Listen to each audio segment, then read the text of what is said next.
Republic of the Philippines, Office of the Vice President, Executive House, Manila. August 13, 1988. Dear President Aquino, I write at a time of deep anguish for our people, and so I shall not burden you with undue sentiment. I shall go straight to the point. You and I were called by Providence to serve at a turning point in our history. Our call to service was unique. We had sought our people's vote in an election, but they gave us something more in a bloodless revolution that was to astound the world. At EDSA, we forged a covenant with God, country, and people. I have tried to live by the covenant. Because of it, I have kept faith with your presidency, even when it was not possible to discern its purpose. Like many concerned Filipinos, I too had my doubts. But the ardent hopes rekindled at EDSA made me decide to give you my best arm to help you lead our people to better times. But it did not work out that way. And so after temporizing for 18 months, I was compelled to resign as Secretary of Foreign Affairs on September 8, 1987. At that point, fundamental differences had grown between us that went to the very roots of political beliefs and moral principles which determine our conduct and performance as servants of the people's will and the people's well-being. Indeed, we seemed to stand on opposite sides of the ideological conflict. But seeing the possible harm that our sudden separation then could inflict upon the nation, I decided at my own expense to mute these differences and to hold my peace. I did not join the opposition. Now I feel I must write this letter to you, and I do so with a heavy heart.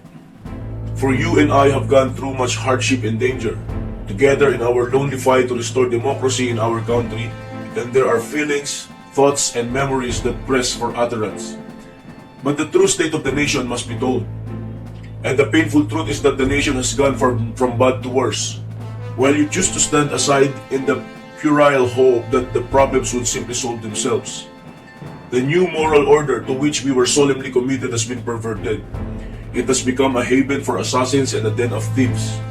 Corruption, betrayal of the public trust, and other high crimes have been laid at your door, including a complaint for impeachment which your chief ally in Congress has already consigned to the archives. We promised our people morality and decency in government. What do we have instead? The very opposite. It is now openly admitted by many, including your former Solicitor General and some of your own close relatives in Congress, that the stench of accumulated garbage, I'm quoting your own first cousin, Congressman Emigdio Tanwatco Jr., rises to high heaven, that the past years of Marcos are now beginning to look no worse than your first 2 years in office. And the reported controversies and scandals involving your closest relatives have become the object of our people's outrage. The promise to break the back of the insurgency, but what is the record? From 16,500 NPA regular when Marcos fell, the communists now claim an arms strength of 25,200, of which 2,500 are in Metro Manila. They have infiltrated not only the trade unions, the schools, the churches, and the media, but your government, above all, and now affect 20% of the country's 42,000 barangays according to official statistics. In the fight against the insurgency, the nation, particularly our armed forces, expected you to provide the leadership, but to give decisive, clear, and consistent orders. But you have chosen instead to behave like an innocent bystander, as though the insurgency were the sole concern of our soldiers, their widows, and orphans.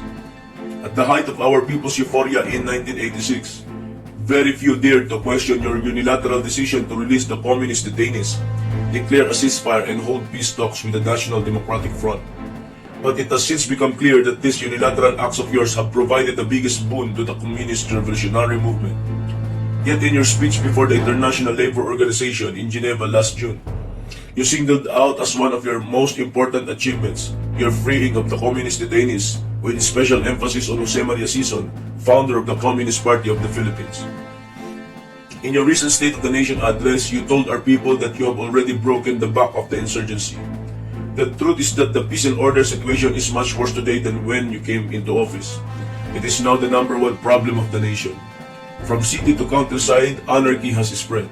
There is anarchy within the government, anarchy within the ruling coalesced parties, and anarchy in the streets. This requires your direct intervention. Yet you continue to ignore this problem. On a number of occasions, I have propose that you convene the National Security Council and the Council of State to deliberately and, if possible, take a common stand on the many critical issues confronting the nation. You repeatedly rejected all these proposals, claiming that they belong to your exclusive prerogatives as president, and therefore you alone will decide them. You insist on holding in the hollow of your hand all your options for national survival, yet you refuse to adopt needed policies and programs that detail those options. Despite my limited access to you, which became even more limited after I left the cabinet, I tried to focus your attention on the need for a well-defined program of government. Such a program was made available to you by UNIDO, United Nationalist Democratic Organizations, from the very start when it made you its presidential candidate. But in total disregard of all political norms, you completely ignored the party platform, refused to acknowledge your obligations to the party that sponsored your bid for power, and tolerated all open or underhanded assaults against it. If I have held my peace until now in spite of your decision to ignore me altogether and to listen instead only to the counsel of those whose political, economic, and social interests are more congruent with your own, it is because my sense of responsibility for this new government goes much farther back in time. It was I who, although already nominated for president by the UNIDO National Convention in June 1985, offered you not 1 million signatures on a petition, but a solid pre-existing political structure that would assure you of victory and a chance to fulfill the hopes and dreams of our suffering people. Madam President, the time has come to tell our people with humility and candor that the presidency itself is the problem, because the task requires a higher level of competence.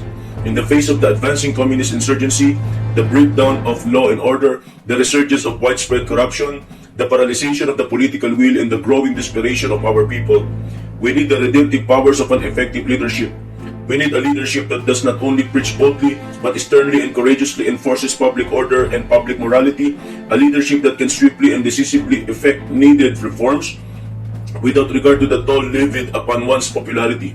That leadership you have promised but have failed to deliver to our people. While I accept my share of moral responsibility for having helped place your administration in power, that responsibility must be proportionate to the actual opportunity given me to participate in the decision-making process. That opportunity was close to zero. It pains me to have to write this letter to the beloved widow of my childhood friend Ninoy Aquino. But the truth must be told, and I cannot avoid addressing this letter to a lady who happens to be President of the Philippines and who as such cannot escape responsibility for the gross misgovernment of our republic. Let me conclude with a trite but crucial reminder. The country must come first and no sacrifice is too great for it. The responsibility to take the essential step to ease the nation's sufferings is yours alone, and I would not wish to usurp it. But if in your conscience you feel you must now make the supreme sacrifice by stepping down from the presidency and call for an immediate election to enable our people to choose another leader for these critical times, I want you to know that I am ready to make that same sacrifice with you. Should you, however, choose to remain in office and continue to misgovern the nation, I will have no choice but to forthwith disassociate myself completely from your government. I will be able to serve our country better by speaking out freely for the national interest and always for the sake of truth, justice, freedom, and democracy. Sincerely yours, Salvador H. Laurel. Sir, do you regret having given up the chance or the opportunity to serve as a president to give way to President Aquino? Do you ever regret that decision? I do not regret having made that sacrifice for our country and people, because I do not think any sacrifice can be too great for our country and people. Even our lives, we must be ready to lay down our lives for our country and people. Perhaps my mistake was in giving way to the wrong person. I should have given way to a better person, someone who would have provided the leadership that we now need during these very critical times. Sir, graft and corruption were always issues against all incumbent administrations, and it seems to be growing worse. What do you think is the solution to this? The solution is very simple. I think that all that is required is to enforce the laws. We have enough laws, especially laws against graft and corruption. We have the Anti-Graft and Corruption Act, and it's a matter of enforcing these laws.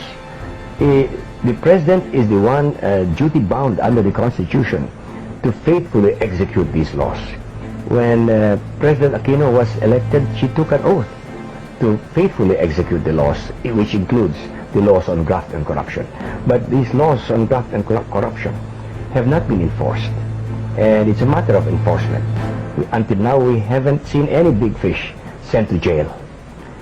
I believe that if we just simply enforce the laws and build bigger jails, we would be able to reduce substantially the graft and corruption that we see now. What do you think should be the number one priority of this administration? The number one priority of this administration, or any administration for that matter, should be the maintenance of peace and order. Peace and order is the number one problem of the nation. And you know very well that law and order is not only heaven's first law, it is freedom's first condition. If you do not have peace and order, you will have anarchy and lawlessness, which is what we have today. So what do you think is the kind of leadership this country needs at this time?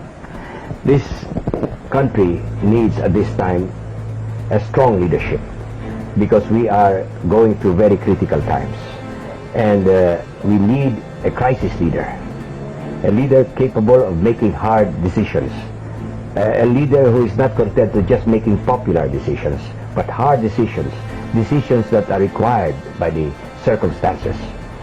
We need a leader who is not afraid to be unpopular. We need a leader who is not afraid to even risk his life to do what is good, whatever is good for the country. So a leader during critical times requires at least 4 essential qualities. First, he must be sincere, must say what he means and mean what he says at all times. Second, he must be selfless and always subordinate himself, any interest, any personal interest, any family interest, even the interest of friends, always must be subordinated to the national interest. The third is that a leader must be able to have a clear, a good grasp of the fundamentals of good government, because that is essential to the making of correct decisions. And fourth and last is that a true leader of the people must be able to be in 3 places at the same time. A true leader must be in front of the people, to lead the people towards a definite direction.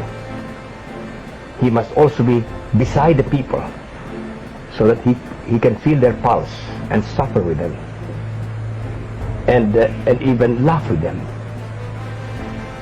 And third, he must be behind the people, so that when people hesitate, he can push them forward. That is what is needed now, such a leader.